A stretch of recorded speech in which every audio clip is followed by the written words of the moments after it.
자, 리얼인드노믹스 네. 18화. 예, 18화입니다. 예, 시작하겠습니다. 네.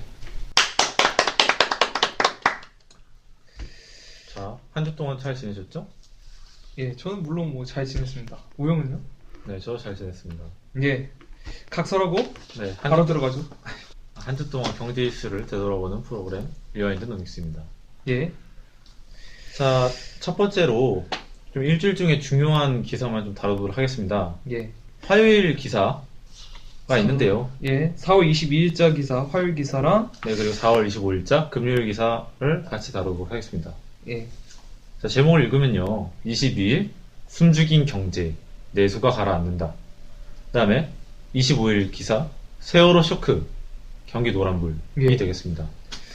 자, 이 두 기사 다 세월호 사건이라는 국민적 비극인데요. 그쵸. 이 사건에 파생되는 이 경기 파급 효과를 예. 설명하는 기사가 되겠습니다. 예, 그렇죠. 사실상 세월호 사건이 터지고 나서 네. 많은 그 경기 변동에 어떤 그 영향을 미칠까라는 네네. 거에 관심이 있었는데 마침 기사가 나왔어요. 아시겠지만 각종 그 기업에서 예. 그 신제품 런칭 같은 거를 다 이제 미뤘고요. 그쵸. 네, 홍보나 광고 같은 것도 당연히 미루고, 그 다음에 예를 들면은 기관이나 학교나 어떤 기업이나 이런 데에서 여행 가는 거를 다 그쵸. 취소를 하고, 예. 뭐 이런 것들을 인해서 당연히 내수 경기가 별로 좋지가 않아요. 그래서 원래 박근혜 대통령이 원했던 거는 그 투자 활성화와 규제 개혁 뭐 이런 걸 해서 동력 삼아서 올해 경기를 이제 활성화시키는 게 목적이었는데, 그쵸. 이 세월호 사건에 의해서 전혀 예상치 못한 변수였죠, 사실. 네, 사실상 지금 경기가 약간 회복세로 접어들고 있었어요. 네. 그 전까지요. 3.9%였나요? 경제 성장률 목표치가 3.9%였습니다. 올해. 네네. 근데 이 세월호 사건이 발발되고 나서 네, 즉 이게 달성이 될까라는 의구심이 커지고 있다는 거죠. 네. 1분기는 3.9%를 찍었어요.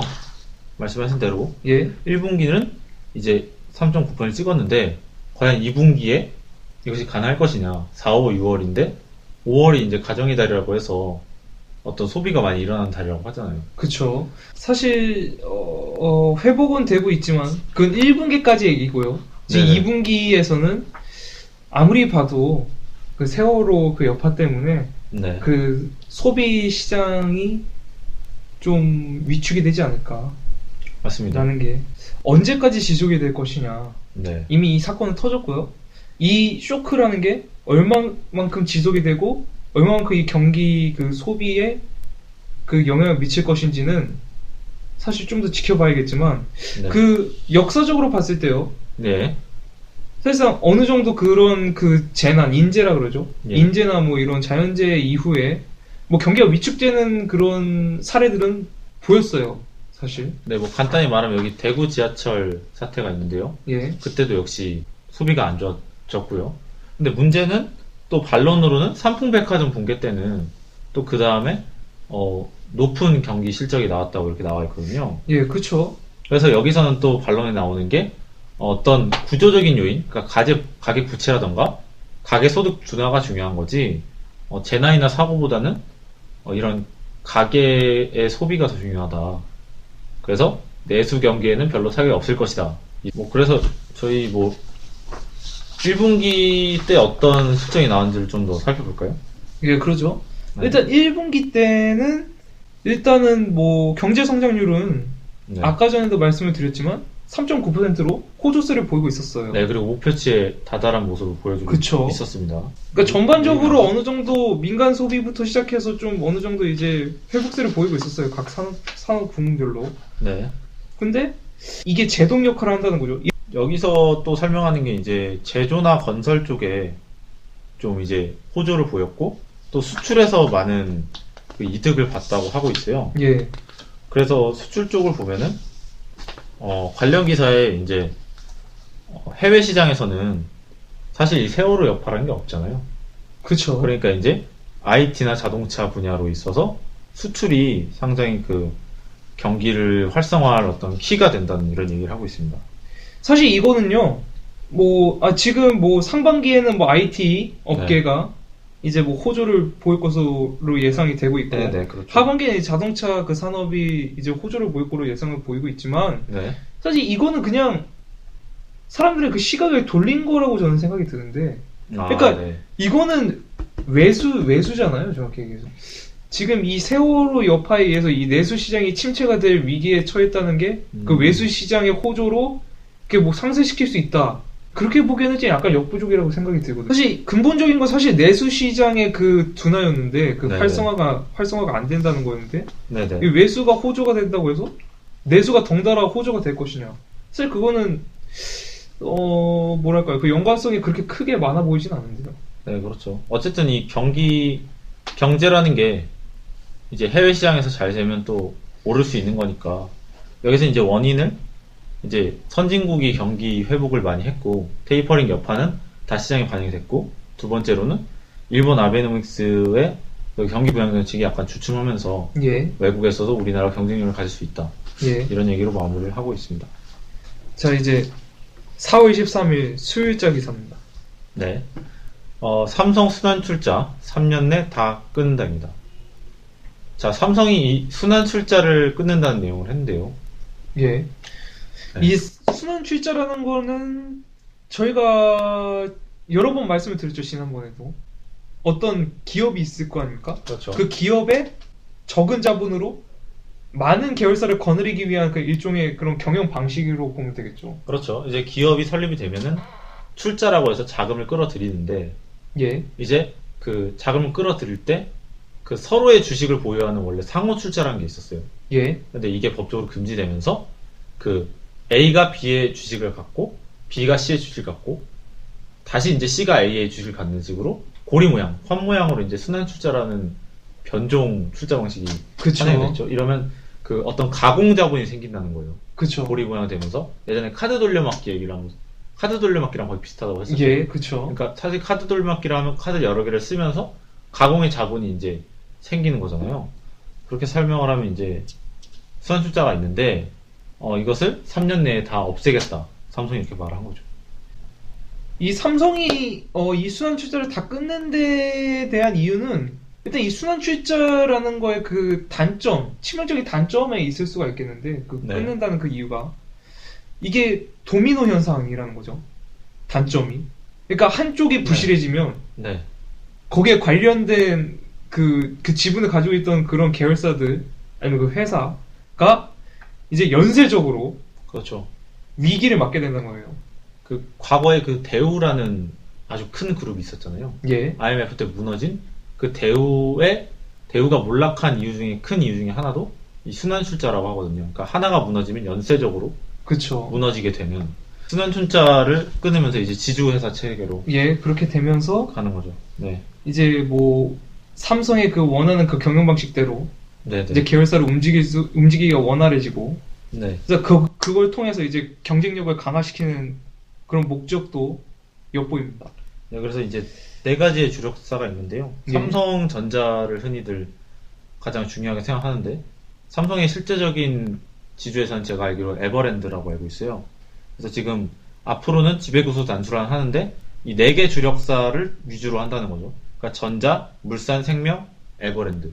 예. 그러니까 기존엔 이 환 모양에서 가장 지분을 많이 차지하는 게 그 네 개였다면 이제는 그 네 개 주력사를 위로 올리고 이렇게 밑으로 쭉쭉 그 지주회사 체제로 가는 거죠. 그쵸. 이 네 개가 지주가 돼서요. 그쵸.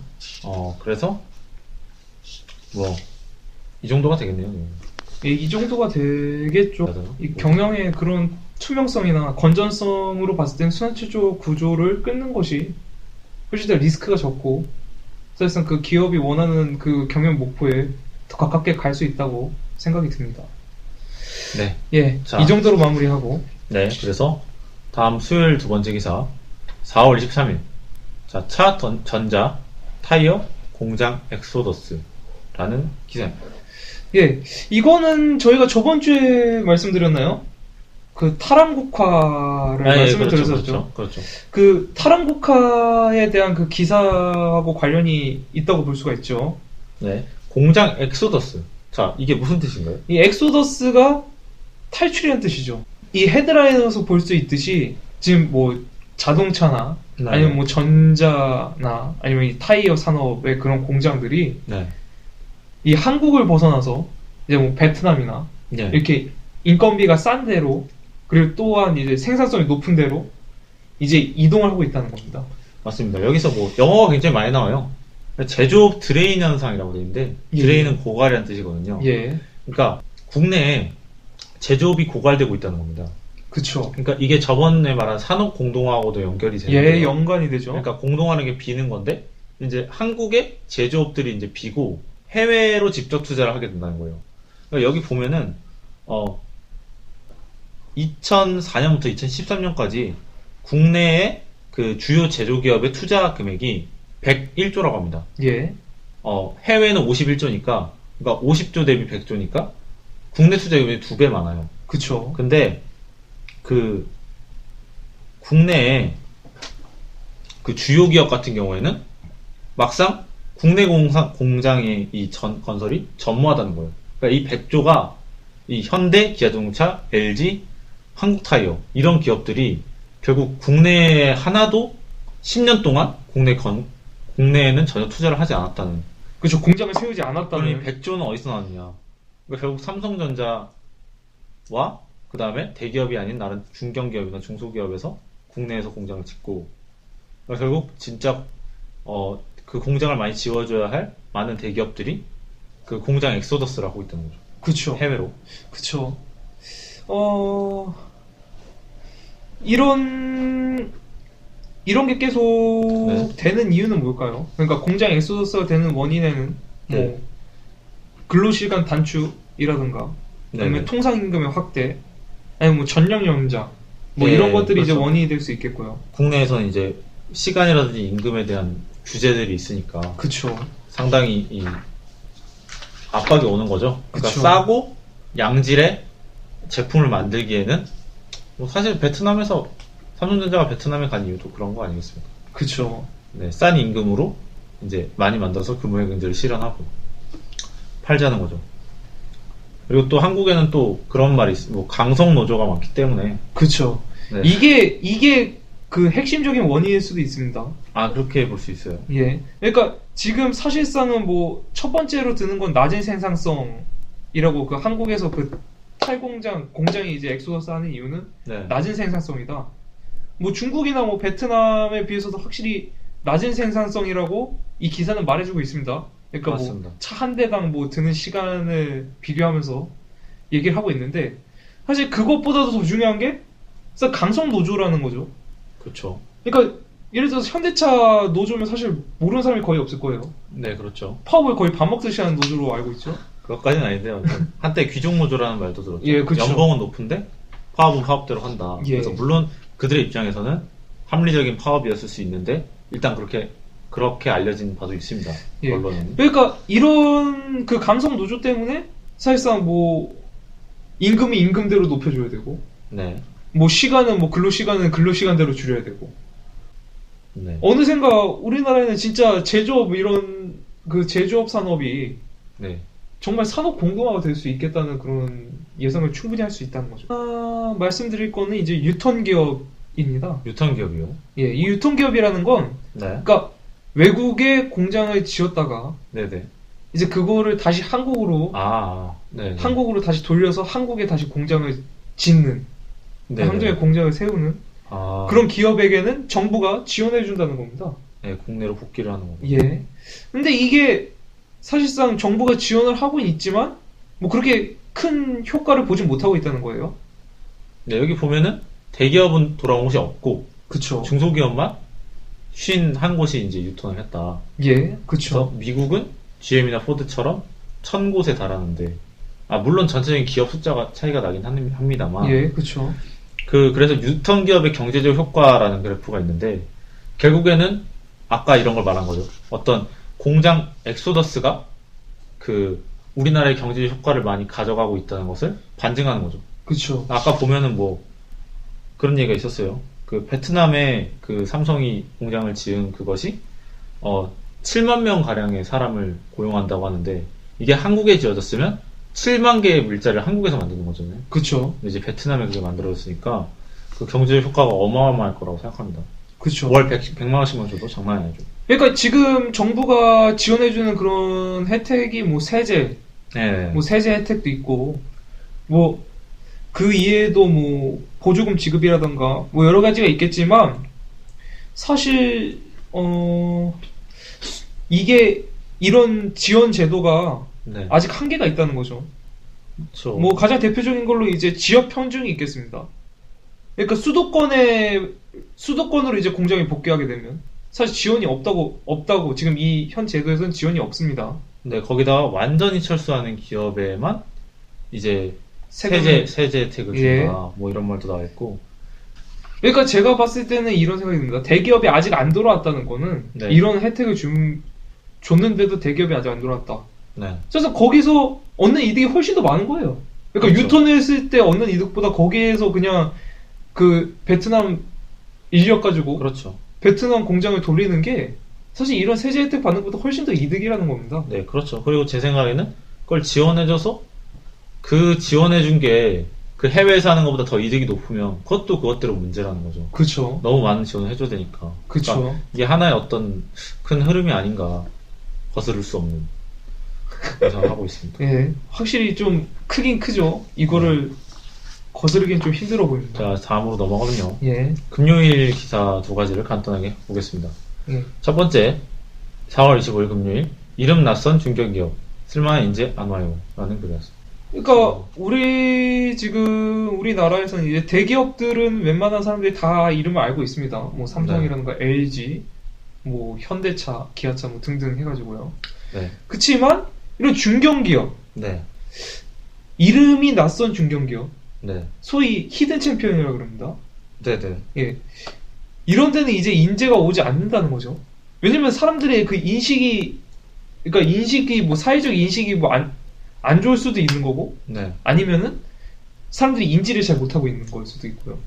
저희 이제 주변에 취준생들 많지 않습니까? 예. 취업 준비할 때 보면은, 결국에는 이름 들어본 데를 잘 가려고 하죠. 그쵸. 그냥 기본적으로, 우리나라 체면 문화가 있잖아요. 그쵸. 그래서 내가 어디를 갔다. 그러면 이제 머릿속으로, 쟤를 어떤 줄 세우기를 한다던가, 아니면은, 뭐 부모님들도 그 어떤 타이틀 같은 거에 굉장히 그쵸. 민감하시죠. 민감하고, 예. 그래서 이 이름이 낯선 중견기업이라고 하면 이제 B2B 기업들이 많은데, 예를 들면 뭐 B2C 기업인 샘표식품이라든지 미스터 피자 이런 데 경쟁률이 몇백 대 1인데, 그쵸. 이때 B2B 기업인 뭐 일진그룹이라든지 한국 콜마 예. 뭐 이런 데는 낮다고 이제 기사에 나와 있는데, 근데 사실상 이 기사는 네. 너무 케이스가 좀 국소적인 것 같아요. 그런 근데 거. 웬만한 중견기업들 요즘에 모르는 취준생 거의 없습니다. 왜냐면 이 히든 챔피언이 더 이상 히든이 점점 의미가 없어지고 있어요. 그래도 다들 B2C에 가려고 하죠. B2C가 아무래도 사람들 많이 알려져 있어서. 그래서 이 히든 챔피언, 근데 이제 뭐 사람들에게 좀 더 뭐 알리기 위해서 뭐 홍보나 이런 걸 좀 열심히 해야 될 것 같긴 한데. 여기 뭐 일진그룹 같은 경우는 매출 2조에 영업이익 1,000억.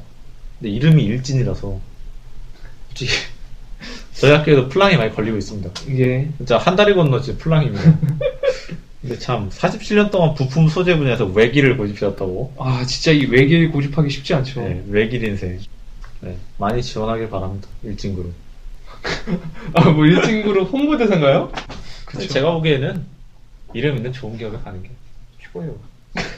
이름 있는 좋은 기업에 가는 게 결혼하기도 좋고. 아 물론 그렇긴 한데 네. 아 뭐 그건 너무 자명한 사실이기도 하죠. 네. 사실인지 사실 아닌지는 모르죠. 왜냐면은 또 그런 대기업 들어갔다가 빨리 나온 사람들 뭐 한둘은 아니잖아요. 사실 맞지 않아요?